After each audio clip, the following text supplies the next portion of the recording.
মাটি ফুঁড়ে বের হচ্ছে ধোঁয়া, আর সেই ধোঁয়াতে রয়েছে মারাত্মক দুর্গন্ধ। আর এই বিষয়টি নিয়ে এই এলাকায় কিন্তু ব্যাপক চাঞ্চল্যের সৃষ্টি হয়েছে।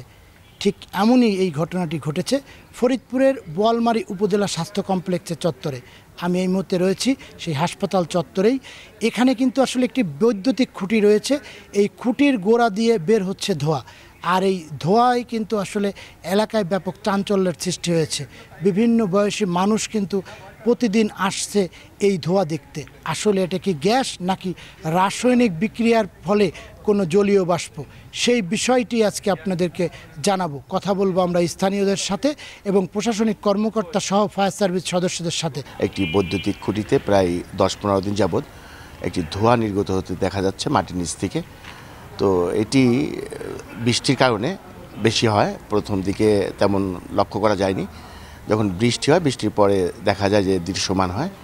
তো তারপরের থেকেই জনমনে একটি আতঙ্ক সৃষ্টি হয়। এখানে যারা রোগীর স্বজনরা আসছেন বা রোগীরা যারা আসছেন বা আবাসিক ভবনে যারা বসবাস করেন, তাদের মধ্যে একটি আতঙ্ক সৃষ্টি হয়।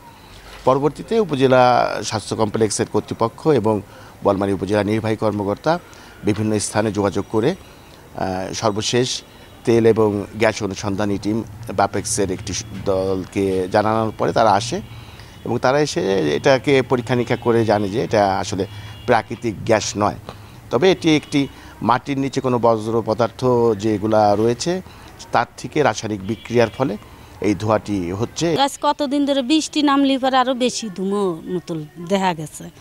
এখন কালকে আবার এখন কেমন একটা গন্ধ বেরোচ্ছে। এখন মনে করেন একটা রুগীর লোক, একটা বাচ্চা এসে ওই জায়গাটা দাঁড়ালো, সে বাচ্চাটা যদি কোনো ক্ষতি হয়ে যায়, আর সবাই তো আর জানে না, কত পাগল ছাগল কত লোকই তো আসে, একটা বড় একটা ক্ষতি হয়ে গেলে তখন কি করবে? ক্ষতির তেমন কোনো প্রত্যক্ষ এখানে নাই, কারণ যেহেতু হাসপাতাল এখান থেকে দূরে এবং আমরা এই জায়গাটাকে এখন আটকিয়ে দিচ্ছি, চারদিকে ঘিরে দিচ্ছি, সেই ব্যবস্থা করা হচ্ছে যাতে এর ভিতরে কেউ না আসে। গ্যাস অস্তিত্ব এখনো এরকম ভাবে কোনো কিছু পাওয়া আমরা নিশ্চিত হতে পারিনি। তারপর ওনারা মাটি নিয়েছেন, এর স্যাম্পল নিয়েছেন টেস্ট করার জন্য। যদি কোনো কিছু জানতে পারেন আমরা হয়তো আমাদেরকে জানাবেন। এই মনে হচ্ছে যে এটা মাটির নিচে হয়তো বা কিছু একটা চাপা পড়েছে, যেটা পানির সংস্পর্শে এসে কেমিক্যাল রিয়াকশনের মাধ্যমে টেম্পারেচার জেনারেট করতেছে। আর এই টেম্পারেচারটাই যে ভিজা মাটি দেখতেছি আমরা, এই ভিজা মাটির মধ্যে যে পানিগুলো আছে এই পানিগুলোকে বাষ্পে পরিণত করতেছে, সেই বাষ্পটাই উঠে আসতেছে, যার সাথে একটু গন্ধ আমরা অনুভব করতেছি, পচা জাতীয় গন্ধের মতো মনে হচ্ছে।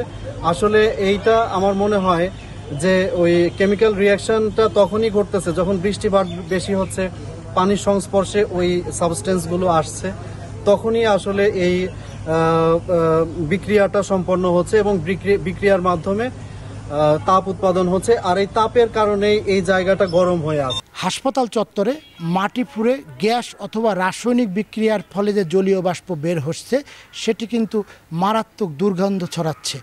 হাসপাতালে আসা রোগীরা চিকিৎসা নিতে আসলেও এই দুর্গন্ধে কিন্তু আরেকটি সমস্যা হয়ে দাঁড়িয়েছে তাদের, এবং রোগীদের স্বজনদের কিন্তু দুশ্চিন্তায় পড়েছেন যে হাসপাতালে এসে চিকিৎসা নিতে এসেও কিন্তু তারা নতুন করে আবার কোনো রোগে আক্রান্ত হবে কিনা, এটা নিয়েও কিন্তু তাদের মনে রয়েছে নানা প্রশ্ন।